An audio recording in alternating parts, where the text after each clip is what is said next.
नमस्कार साथियों, एक बार पुनः आपका हार्दिक अभिनंदन है जेआरएफ अड्डा चैनल पर। आज का हमारा टॉपिक रहने वाला है भारत की मिट्टियां और इससे संबंधित महत्वपूर्ण प्रश्न।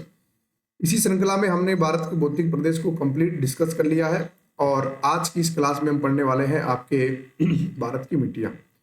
जेआरएफ अड्डा आप लोगों के लिए लेकर आया है AIJT यानी कि all India pre JRF test. इसका आयोजन 17 फरवरी को होगा। 18 फरवरी का इसका रिजल्ट अनाउंस होगा और 19 फरवरी का इसका जो है सॉल्यूशन किया जाएगा।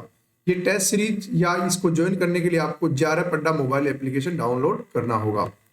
जेआरएफ अड्डा आप लोगों के लिए चलो दिल्ली 24 फरवरी को जो विद्यार्थी जेआरएफ यूजीसी नेट की तैयारी कर रहे हैं उनसे मिलने के लिए हम आ रहे हैं दिल्ली, तो आप भी आइएगा और अपना रजिस्ट्रेशन सुनिश्चित करें। मेरा परिचय Jitendra Bagri, BA BEd MA political science, NET qualify 2020-21 और इसके बाद में है RPSC सिलेक्टेड इन 2022 और इसके बाद में वर्किंग एक्सपीरियंस है 10 ईयर। हमारे द्वारा एक बैच लॉन्च किया गया है ऑटम 2.0 जिसमें पेपर 1 और पेपर 2 अगर आप परचेज करते हैं तो आपको 8,999 रुपये करने होंगे। ठीक है चलो भाई, आज की इस क्लास में हम महत्वपूर्ण चर्चा पर कर रहे हैं मृदा को लेकर के और मृदा की विशेषताओं से संबंधित महत्वपूर्ण प्रश्न है। भारत में पाई जाने वाली कौन सी मिट्टी क्रिटेशियस युग में दरारी उद्भेदन से निक्षेपित पदार्थों से बनी है? लेटेराइट, काली मिट्टी, क्षारीय मिट्टी और बलुई मृदा। बलुई मृदा। क्रिटेशियस युग जो था दरारी उद्भेदन, जब इसमें दरारी उद्भेदन का मतलब होता है जब किसी स्थलाकृति का वह भाग जिसमें उद्भेदन हुआ हो, दरार पड़ी हो और उससे बनी जो मृदा है वो कौन सी मृदा है? तो इसका राइट आंसर होगा क्षारीय मृदा। क्षारीय मृदा दरारी उद्भेदन के पदार्थों या निक्षेपण से क्या है बनी हुई। क्षार का मतलब होता है इसमें लवणता की मात्रा होता है, अम्ल और क्षारीय जो मृदा होती है इसमें लवणता की मात्रा ज्यादा होती है। अगला है कौन सा युग्म सही नहीं है? कांप मृदा उत्तर प्रदेश में, काली मृदा महाराष्ट्र में, लाल पीली मृदा तमिलनाडु में और लेटेराइट मृदा पंजाब में। सही नहीं पूछा है। देखो, काप मिट्टी को अपन जलोढ़ मृदा कहा जाता है या दोमट मृदा कहा जाता है, बिल्कुल सही है, उत्तर प्रदेश गंगा के मैदान में है। काली मिट्टी आप सबको पता है दक्षिण भारत में है, तो इसका मतलब महाराष्ट्र में है कपास उत्पादन के लिए। लाल पीली मिट्टी पर्वतीय क्षेत्र और पहाड़ी क्षेत्रों में पाई जाती है, तमिलनाडु में सही है, परंतु पंजाब में तो ये मिट्टी नहीं है। पंजाब में तो भूरी दोमट या मटियार मृदा जो है वो पाई जाती है, इसलिए ये क्या हो जाएगा, गलत हो जाएगा। टेरो रोजा मृदा निम्नलिखित में से कौन सी फसल से संबंधित है? चाय, कॉफी, गन्ना और कपास। ध्यान रखिएगा, टेरा रोजा मृदा जो है लेटेराइट्स का ही एक रूप है और ये पहाड़ी क्षेत्रों में पाई जाती है और ये भारत में टेरा रोजा मृदा जो है ये कॉफी उत्पादन के लिए क्या है, मुख्य फसल के लिए मृदा उपयोगी है। अगला है क्वेश्चन संख्या 4, लेटेराइट मिट्टी से निम्नलिखित में से कौन सी फसल संबंधित है? कौन सी मृदा से? लेटेराइट मिट्टी से गेहूं, चावल, बागानी फसलें और कपास।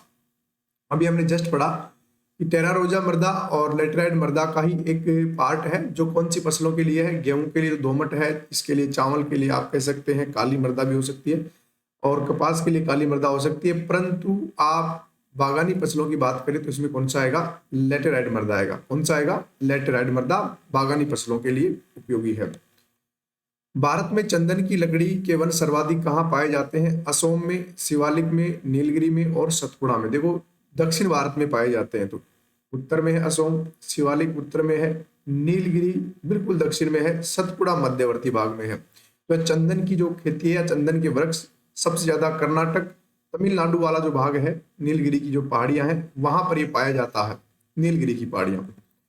क्वेश्चन संख्या 6 है, निम्नलिखित में से निम्न प्रकार की प्राकृतिक वनस्पतियों को प्रतिशत के आधार पर सही अवरोही क्रम में व्यवस्थित कीजिए कि भारत में सबसे ज्यादा सबसे कम कौन सी है, उसके बाद में कौन सी है। आरोही क्रम पूछा है, मतलब कि बढ़ता हुआ क्रम है। तो भारत में अगर देखें तो सबसे कम है कंटीली झाड़ियां, दो मतलब ये हो गया। फिर उसके बाद में छितराए हुए वृक्षों से युक्त घास के मैदान, मतलब 4 हो गया है। फिर इसके बाद में है पर्णपाती वन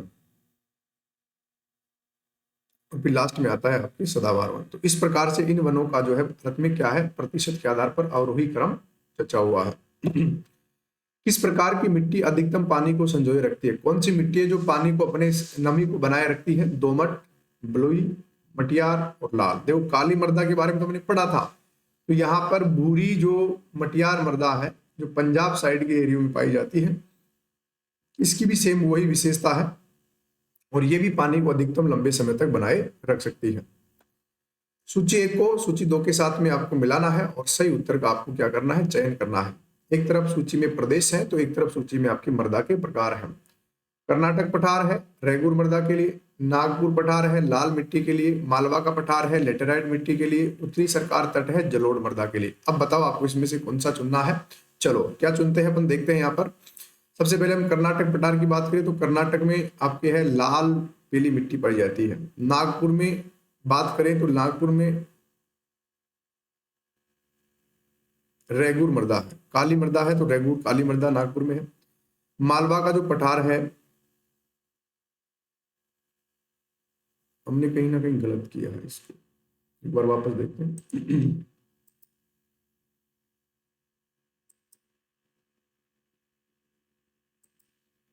ठीक है, सबसे पहले आओ कर्नाटक में। कर्नाटक में कौन सी मृदा पाई जाती है, तो कर्नाटक में देखो पाई जाती है आपके लाल मिट्टी।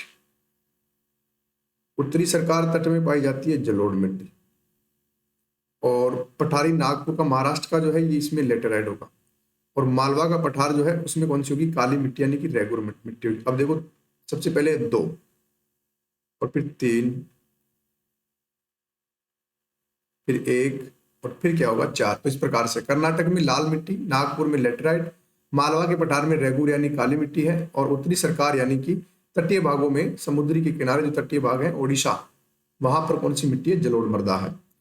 भारत के दक्कन प्रायद्वीप पठार किस मिट्टी का अभाव पाया जाता है, पेडजोल मिट्टी का, लाल पीली मिट्टी का, लेटेराइट मिट्टी का और काली मृदा का। भारत के दक्कन जो प्रायद्वीप है यहाँ पर किस मिट्टी का अभाव है, पेडजोल, लाल पीली, लेटेराइट और काली मृदा। दक्कन में देखो काली मृदा भी है, लेटेराइट भी है, लाल पीली है, परंतु पेडजोल मृदा जो है ये पहाड़ी और वन्य क्षेत्र में पाई जाती है, तो ये उत्तर भारत में पाई जाती है पेडजोल मृदा। इसका मतलब ये गलत है। भारत में काली कपास मृदा का निर्माण करने में कौन सी शैल सहायक है, ग्रेनाइट, बेसाल्ट, चूने का पत्थर और बलुआ पत्थर। भारत में काली कपास मृदा के निर्माण में कौन सी जो है सहायक शैल है, तो ध्यान रखना भाई काली कपास में बेसाल्ट जो मृदा है, बेसाल्ट मृदा का निर्माण ही लावा निर्मित से होता है और ये काली मृदा का मुख्य केंद्र माना जाता है, इसलिए बेसाल्ट का बी क्या हो जाएगा, राइट हो जाएगा। नेक्स्ट है क्वेश्चन संख्या 11। गुजरात प्रदेश अधिकांशतः आच्छादित है काली मिट्टी से, लेटेराइट मिट्टी से, लाल मिट्टी से और मरुस्थलीय मिट्टी से। गुजरात प्रदेश, गुजरात में देखो काली मिट्टी ज्यादा पाई जाती है। आप सबको पता है गुजरात किसके उत्पादन में अग्रणी रहा, गुजरात कपास के उत्पादन में अग्रणी रहा, तो ध्यान रखिएगा ये काली मिट्टी उत्पादन में क्या रहा, अग्रणी रहा। अगला है क्वेश्चन संख्या 12। भारत के निम्नलिखित में से किस भौतिक प्रदेश में उष्ण कटिबंधीय से लेकर अल्पाइन प्रकार की वनस्पति मिलेगी। उष्ण कटिबंध भी है और अल्पाइन यानी कि बहुत ही ठंडे प्रदेशों में पाए जाने वाले जैसे कि हिमालय में। दक्षिण का पठार, हिमालय पर्वत श्रृंखला, भारत का मैदान, भारत का उत्तर का मैदान और तटीय मैदान।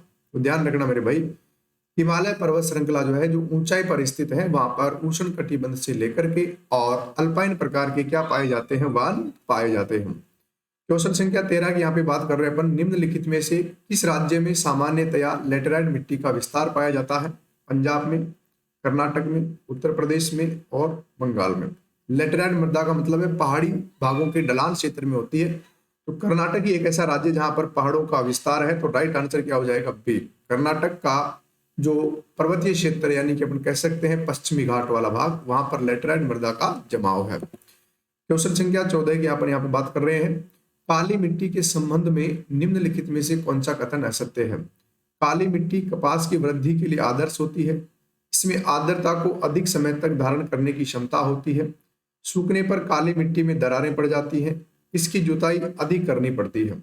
काली मिट्टी के संबंध में निम्न में से कौन सा कथन असत्य है। काली मिट्टी कपास की वृद्धि के लिए आदर्श होती है, बिल्कुल सही बात है। इसमें आर्द्रता को अधिक समय तक धारण करने की क्षमता होती है, ये भी सही बात है। सूखने पर काली मिट्टी में दरारें पड़ जाती हैं, ये भी सही बात है। इसकी जुताई अधिक करनी पड़ती है, जी नहीं। हमने ये भी पढ़ा है कि काली मिट्टी में स्वतः जुताई के गुण पाए जाते हैं, इसमें तो खुद में ही जुताई के गुण पाए जाते हैं, इसलिए इसमें ऐसा कोई भी कार्य नहीं होता है। ओके, क्वेश्चन संख्या 15 है, लेटेराइट मिट्टी के निर्माण हेतु उत्तरदायी है जलोढ़ का निक्षेपण, लोयस का निक्षेपण, सघन वानस्पतिक आवरण का निक्षेपण, अपक्षालन का, केशिकाओं का। लेटेराइट मृदा के लिए सबसे ज्यादा क्या उपयोगी है? जलोढ़, ये तो मैदानी भाग में है, लोयस भी मैदानी भाग में है, सघन वानस्पतिक आवरण या अपक्षालन या केशिका। तो ध्यान रखना भाई, वनस्पति के साथ में सघन वानस्पतिक जहाँ पे आवरण होता है, पहाड़ी भाग हो जहां पर सबसे ज्यादा वनों का आवरण हो, वह इस मिट्टी के निर्माण के लिए उत्तरदायी क्रियाएं होती हैं। क्वेश्चन संख्या 16 है, निम्नांकित में से कौन सा कथन असत्य है? उत्तरी मैदान की मिट्टी निक्षेपण से निर्मित होती है, खादर मिट्टियां पीडमोंट मैदान में पाई जाती हैं, तमिलनाडु और आंध्र प्रदेश में लाल मिट्टी का विस्तार पाया जाता है, स्थानांतरित कृषि के द्वारा मिट्टी की उर्वरकता व नमी में वृद्धि होती है। निम्नांकित में से कौन सा कथन असत्य है? उत्तरी मैदान जो है उसका निर्माण नदियों के द्वारा लाई गई क्रिया जो होती है उसे निक्षेपण कहते हैं, इसके जमाव से हुआ है। खादर मिट्टी जो होती है उसमें पीडमोंट मैदान पाए जाते हैं, बिल्कुल पीडमांट जो मैदान होते हैं मिट्टियों के ही मैदानी भाग में बनते हैं। तमिलनाडु और आंध्र प्रदेश में लाल मिट्टी पाई जाती है, बिल्कुल राइट बात है, लाल पीली मिट्टी दक्षिण भारत में ही पाई जाती है। स्थानांतरित कृषि के द्वारा मिट्टी की उर्वरकता व नमी में वृद्धि होती है। जिस स्थान पर हम एक स्थान पर कृषि करते हैं और उसको छोड़ के दूसरे स्थान पर जला देते हैं वनों को, तो उस स्थान पर मृदा की उर्वरकता और नमी में वृद्धि नहीं होती, ध्यान रखना। उससे तो उसकी क्या होती है, कमी होती है। तो ये क्या हो जाएगा, इसका गलत हो जाएगा। अगला है, निम्नांकित में से कौन सा युग्म सुमेलित नहीं है? मिट्टी और उसका एक है क्षेत्र, जलोढ़, नदी बेसिन और तटीय मैदान। लाल मिट्टी पठार की सीमांत पर, लेटेराइट मिट्टी पठार की उच्च भूमि पर, काली मिट्टी तटीय मैदानी क्षेत्र पर। निम्नांकित में से कौन सा युग्म सुमेलित नहीं है? ध्यान रखना, जलोढ़ नदी बेसिन तटीय पर मिट्टी है, लाल मिट्टी पठारी सीमांत पर है, लेटेराइट मिट्टी पठारी उच्च भूभाग पर है, काली मिट्टी तटीय मैदानी क्षेत्र पर है। तो इसमें सुमेलित नहीं है। जलोढ़ तो बिल्कुल नदी भाग में पाई जाती है, जलोढ़, दोमट, काप मिट्टी। लाल मिट्टी पठारों पर बिल्कुल मिली है, लेटेराइट मिट्टी उच्च पठारी भूमि पर देखना पड़ेगा, काली मिट्टी तटीय भाग में तो नहीं। यहाँ पर तो जलोढ़ मृदा ही पाई जाएगी। तटीय भाग जहाँ नदियां डेल्टा बनाती है वहां पर तो जलोढ़ मृदा ही पाई जाती है। क्वेश्चन संख्या 18 है, भारत में किस मिट्टी का विस्तार सर्वाधिक क्षेत्रफल है? काली मृदा का, जलोढ़ का, लेटेराइट का और लाल मृदा का। भारत में सबसे ज्यादा अगर कोई मृदा पाई जाती है तो वो है जलोढ़ मृदा। जलोढ़, दोमट या कांप मृदा जो है भारत में सबसे ज्यादा पाई जाती है। भारत के उत्तरी मैदान में किस मिट्टी का विस्तार अधिकतम है? काली मृदा का, जलोढ़ मृदा का, लेटेराइट मृदा का और लाल दोमट मृदा का। भारत के उत्तरी मैदान में किस मिट्टी का विस्तार सबसे अधिक हुआ है? काली, जलोढ़, लेटेराइट और लाल दोमट मृदा। भारत के उत्तरी मैदान में किस मिट्टी का विस्तार अधिकतम है? काली, जलोढ़, लेटेराइट और दोमट मृदा का। तो भारत में जलोढ़ मृदा का विस्तार ही क्या है, सबसे ज्यादा है। निम्नांकित में से कौन सा उष्ण कटिबंधीय आई पतझड़ वनों में नहीं मिलता है? साल, सागौन, शीशम और महागौनी। निम्नांकित में से कौन सा वृक्ष उष्ण कटिबंधीय पतझड़ वनों में नहीं मिलता है? साल मिलता है, सागौन मिलता है, शीशम मिलता है, परंतु महागौनी ये नहीं मिलता है। ये उष्ण कटिबंधीय वनों में, पतझड़ वनों में नहीं मिलता है। ठीक है, तो ये क्या हो जाएगा इसका राइट। तो आज की क्लास में हमने डिस्कस किया है 20 प्रश्नों को जो किससे संबंधित थे, मिट्टी से संबंधित थे। ठीक है, अगली क्लास में हम फिर से मुलाकात करेंगे। तब तक के लिए सभी को जय हिंद, जय भारत।